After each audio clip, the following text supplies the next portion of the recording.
कि हमें शोषण नहीं, सम्मान चाहिए और वेतन एक समान चाहिए। जब से भाजपा की सरकार आई है हमारा एक पैसा भी नहीं बढ़ाया।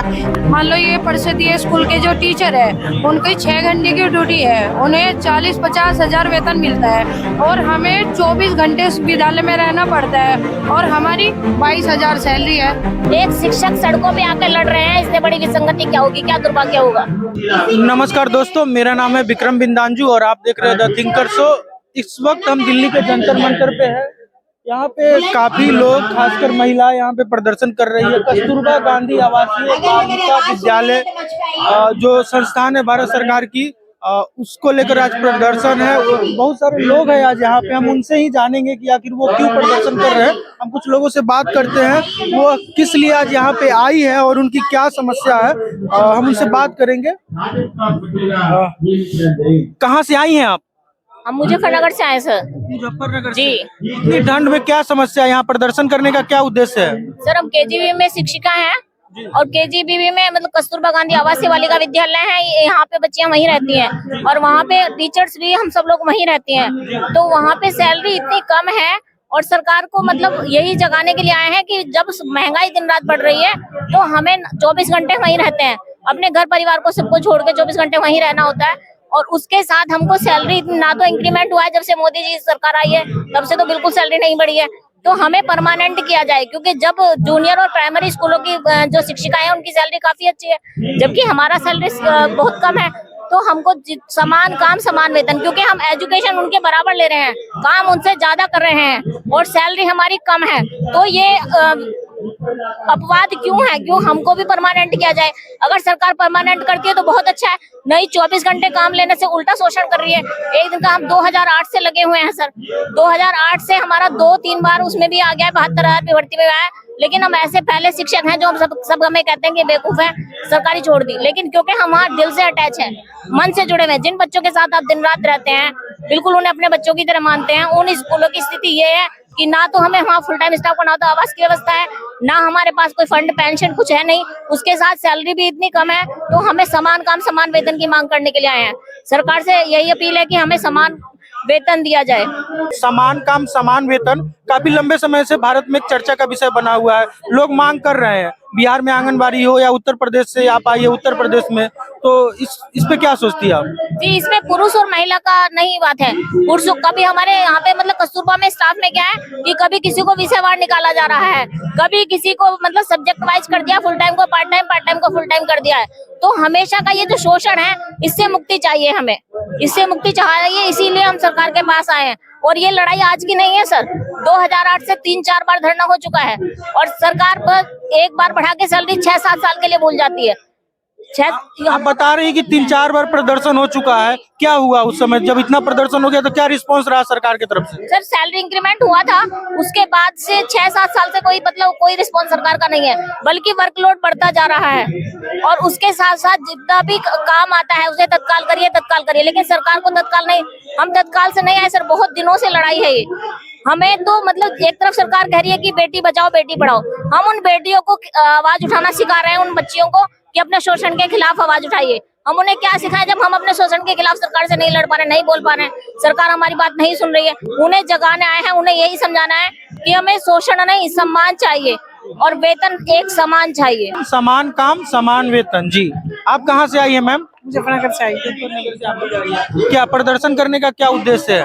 प्रदर्शन करने का यही उद्देश्य है, हमें नियमित किया जाए, नियमितीकरण हमारी मांग है।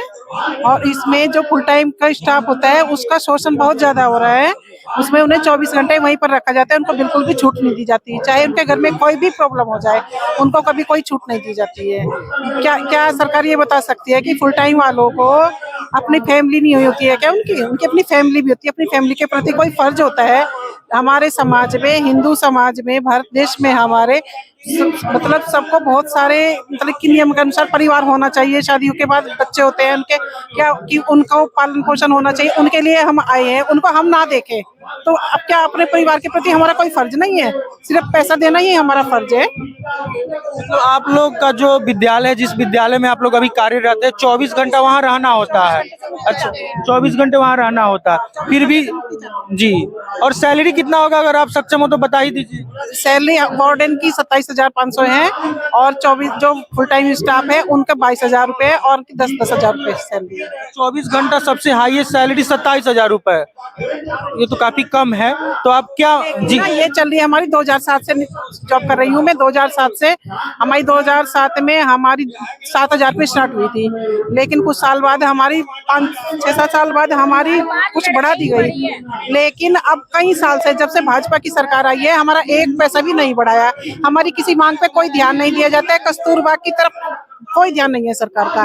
कम से कम सरकार ने इस योजना को चलाया तो उनकी तरफ ध्यान भी देना चाहिए, लेकिन सरकार इस तरफ कोई ध्यान नहीं दे रही है। बस वो सोच रहे हैं ना कि कम पैसे में हमारा काम चल रहा है, जबकि हमारे संविधान में भी लिखा है समान काम समान वेतन, लेकिन सरकार का इस तरफ कोई ध्यान नहीं है।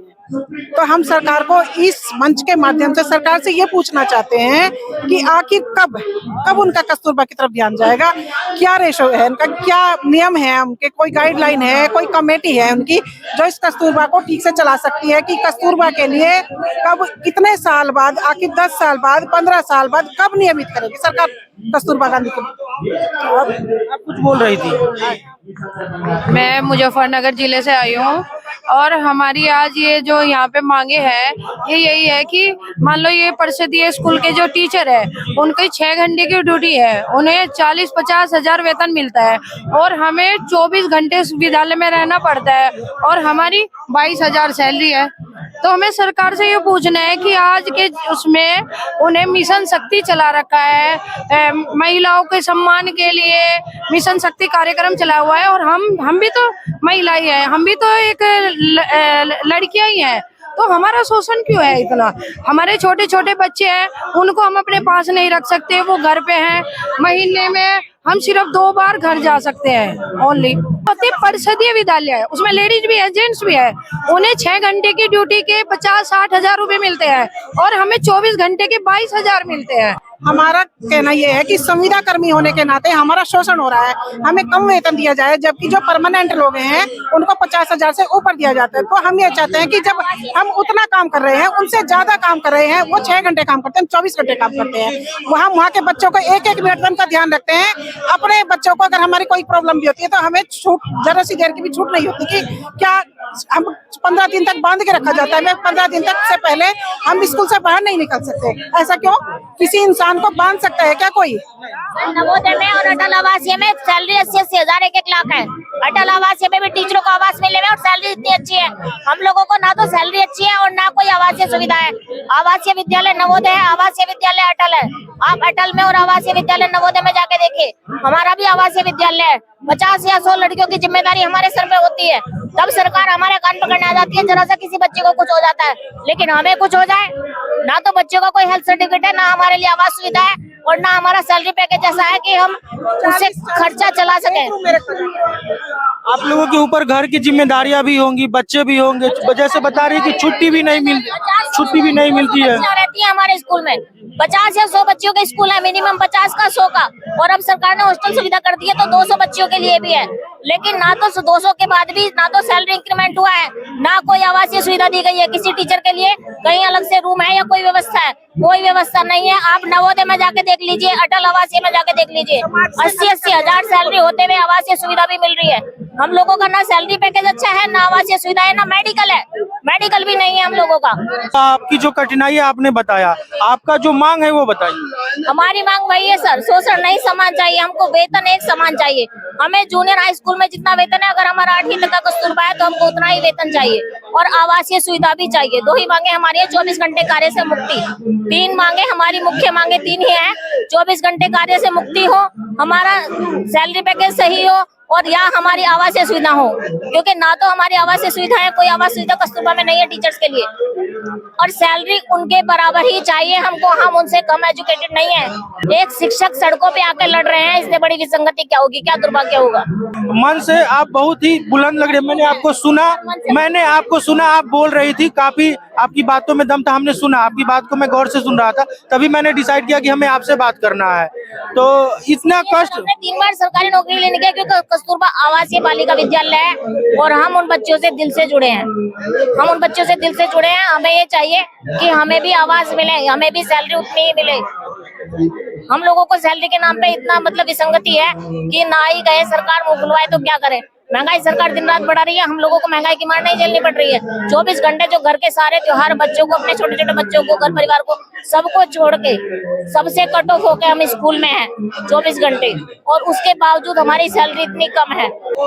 आपका बहुत बहुत धन्यवाद, आपने हमसे बात किया, आपका बहुत बहुत शुक्रिया। तो मैं दिल्ली के जंतर मंतर पे हूँ। कस्तूरबा गांधी आवासीय बालिका विद्यालय के द्वारा ये प्रदर्शन किया जा रहा है। आपने देखा कि लोग बता रहे हैं कि हम 24 घंटे काम करते हैं, 24 घंटे काम करने के बाद हमारे वेतन में बढ़ोतरी नहीं की जा रही है, घर की जिम्मेदारियां भी होती है। इन सब मुद्दों पे हमने बात किया। मैं हूँ विक्रम और आप देख रहे थे द थिंकर शो। धन्यवाद।